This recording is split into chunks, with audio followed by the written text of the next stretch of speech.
इस वीडियो में हम कक्षा 10 गणित की प्रश्नावली 6.3 का क्वेश्चन नंबर 6 करेंगे। हमारे पास ये आकृति है, इसमें यदि ए बी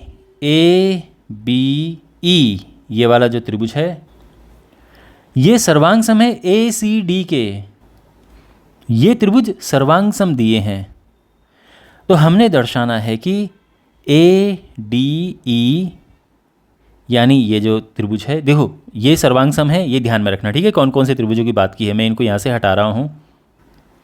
तो ये अगर सर्वांग सम है तो हमने दर्शाना है कि ए डी ई ये समरूप है ए बी सी के, इसके, ठीक है ना। यानी ये जो रेड वाला त्रिभुज है और ग्रीन वाला त्रिभुज है, हमने इनको हमने समरूप सिद्ध करना है। तो देखो समरूप सिद्ध करने के लिए क्या चाहिए होता है, इसके लिए हमारे पास अगर तीन कोण बराबर मिल गए तो हम कह सकते हैं कि समरूप है, या फिर और भी चीज़ें हैं, ठीक है ना। तो चलिए कैसे करें। तो सबसे पहली बात तो यह है कि ग्रीन वाले का, देखो ये आपको याद है ना कौन से दो त्रिभुज सर्वांग सम थे, उनके गुण हम यूज़ करेंगे यहाँ पे।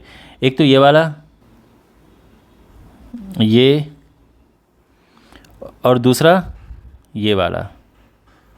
तो ये दोनों सर्वांग सम दिए हैं और हमने ये जो रेड वाला और ग्रीन वाला है इसको हमने सिद्ध करना है कि ये समरूप हैं। तो देखो मैंने इस तरह से लिख दिया है जिससे आपको आसानी से ये क्लियरली चीज़ें सामने दिख जाएं।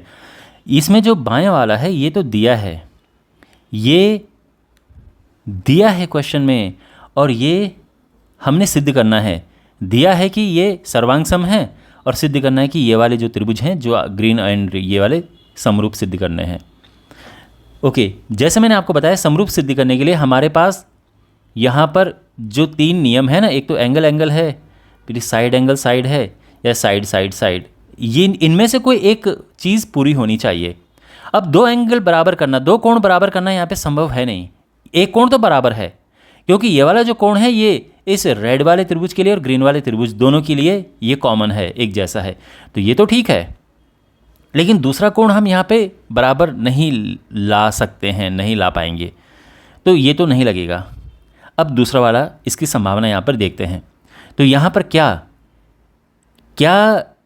जो रेड वाला त्रिभुज है इसकी भुजा ए डी बटे इस ग्रीन त्रिभुज की भुजा ए बी बराबर हो सकता है। मतलब क्या ये संभव है कि मैं लिखूँ अरे ए डी बटे ए बी बराबर ए ई बटे ए सी। अगर मैं ऐसा लिख पाता हूँ तो बिल्कुल फिर हमारे पास क्या होगा, साइड नियम लग जाएगा ना, और ये समरूप हो जाएंगे। तो क्या ऐसा संभव है, अब देखते हैं यहाँ पे।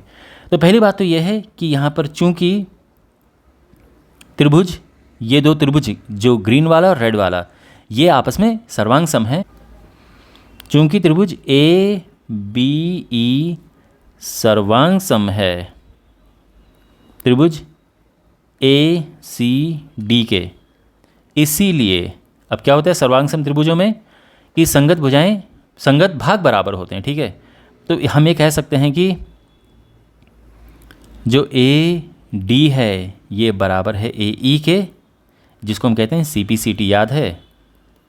तो फिर क्या ए डी जो है, जो ए डी रेड वाले की बात कर रहा हूँ मैं, रेड वाले का जो ये भुजा है ये ग्रीन वाले की इस भुजा के बराबर है। इसके अलावा जो ए डी भुजा है, सॉरी ए बी है, ये बराबर है ए सी के, और ये भी सी पी सी टी से। ग्रीन वाले की ये भुजा रेड वाले की इस भुजा के बराबर है, ठीक है ना। अब अगर आप ये कहें कि नहीं सर रेड वाला तो हम लेफ्ट साइड में लिख रहे हैं ना, तो चलो कोई बात नहीं, लिख दो ए सी बराबर ए बी, तो ये तो ठीक है। तो रेड वाले त्रिभुज की ये भुजा बराबर, मतलब ये भुजा ए डी बराबर ग्रीन वाले त्रिभुज की भुजा ए ई, ठीक है। रेड वाले त्रिभुज की ये भुजा ए सी बराबर ग्रीन वाले त्रिभुज की ये भुजा ए बी, ठीक है। ये सब हमने यहाँ पे लिख दिया है। अब यहाँ पे थोड़ा एक काम करो, अब देखो आपको ये आता हुआ दिख रहा होगा, थोड़ा इसको पलट दो, मतलब ए बी को पहले लिख दो और ए सी को बाद में लिख दो, ठीक है।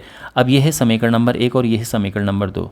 अब इनको भाग दे दो, समीकरण 1 को समीकरण 2 से भाग देंगे, इसको भाग देंगे तो क्या होगा, AD बटे AB बराबर AE बटे AC, है ना। और देखो यहाँ पे यही तो हमने लाना था, तो ये हो गया। और साथ में हम कहेंगे कि और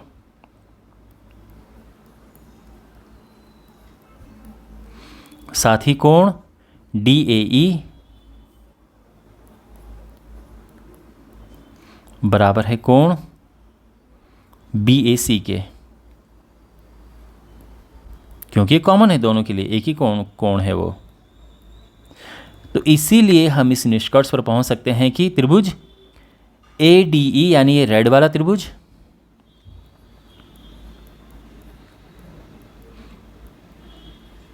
नहीं, सिमिलर समरूप है किसके, त्रिभुज ABC के, ग्रीन वाले त्रिभुज के। किस नियम से, साइड एंगल साइड नियम से।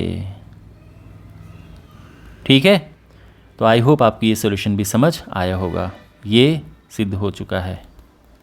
इस चैप्टर के सभी वीडियोस के लिए सामने प्लेलिस्ट पे क्लिक करें, चैनल को सब्सक्राइब करें और अपने दोस्तों के साथ ये वीडियो शेयर करें।